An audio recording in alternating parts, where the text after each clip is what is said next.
The Finance Ministry has just made an announcement that remember there were 34% tariffs on all US goods coming into China. That's now been increased to 84%. President Trump is now promising a new 50% tariff on China, on top of the other new tariffs, which are on top of existing tariffs.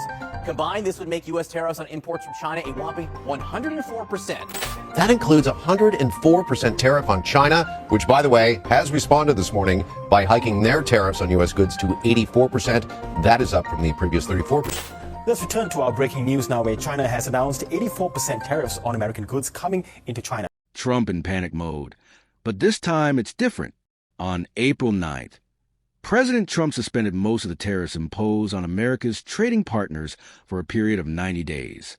The markets responded swiftly. U.S. stock exchanges surged in a wave of optimism. But the euphoria was short-lived. Trump had overlooked one critical player: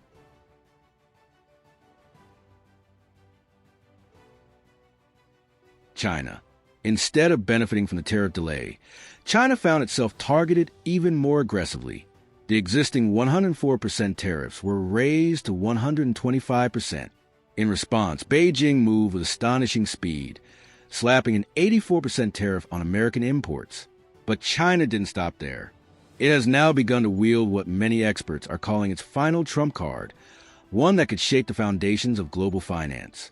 According to recent reports, China is seriously considering offloading a significant portion of its vast holdings of US Treasury bonds, an arsenal estimated to be between $900 billion and $1.1 trillion.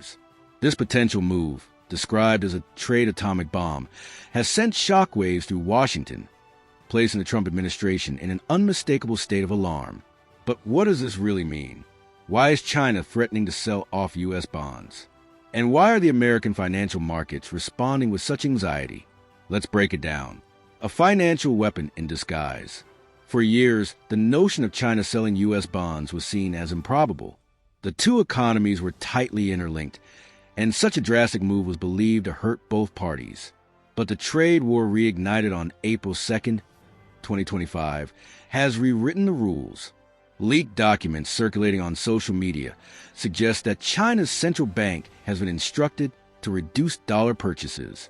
Simultaneously, reports indicate that the country has begun to liquidate parts of its U.S. Treasury holdings. This signals that Beijing might be preparing to hit Washington where it hurts the most: its financing system. Economists warn that if China starts selling bonds in large quantities, the cost of borrowing for the U.S. would rise sharply, the dollar would weaken, inflation would spike, domestic markets could plunge into chaos. This is a scenario often referred to as a trade atomic bomb. Not mere hyperbole, but a very real risk. Why would China do this? China has long been one of the largest holders of U.S. debt, investing its trade surpluses into American Treasury bonds. In doing so, it helped finance a U.S. deficit while securing its own foreign reserves. But the steep tariffs from Trump's administration have seemingly forced China's hand. The possibility that China may now be unwinding its dollar reserves, starting with gradual reduction, is being seen as a signal, a warning to the U.S. financial system. British media have confirmed a deepening sell-off in U.S. bonds, sending yields soaring and creating tremors on Wall Street, mutual destruction or calculated risk. While China would also suffer from such a move, it would devalue its remaining U.S. assets. It seems willing to absorb some losses, if it means cornering the Trump administration.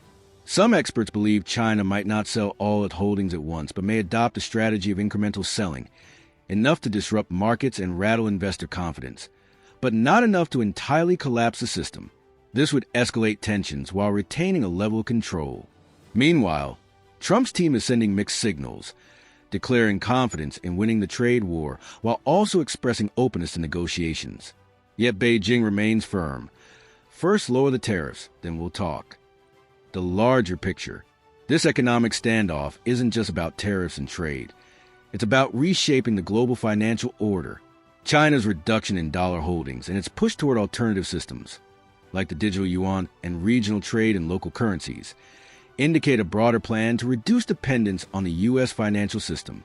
The fear now is that a full-scale financial conflict could trigger a global economic downturn. Rising interest rates in the U.S. could alter global capital flows. Panic in the bond market could spread to real estate, equities, and consumer credit.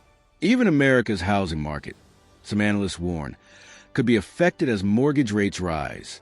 Social media has begun to echo a troubling question. Is Trump playing a dangerous game with the world economy? A historic turning point. For years, the U.S. China bond relationship was seen as a model of economic interdependence. But now, with tensions flaring, that model appears to be unraveling. Some argue that if the U.S. continues with this aggressive tariff strategy, it risks not just a recession, but a breakdown of its global financial dominance. Others caution that China, too, has much to lose and will not act recklessly. What's clear is this: the world is watching, and the next steps could reshape the future of global economics. Whether this ends in compromise or catastrophe remains to be seen. If you're following this historic showdown, stay with us. Like, comment, and subscribe to our channel for more in-depth analysis as events unfold.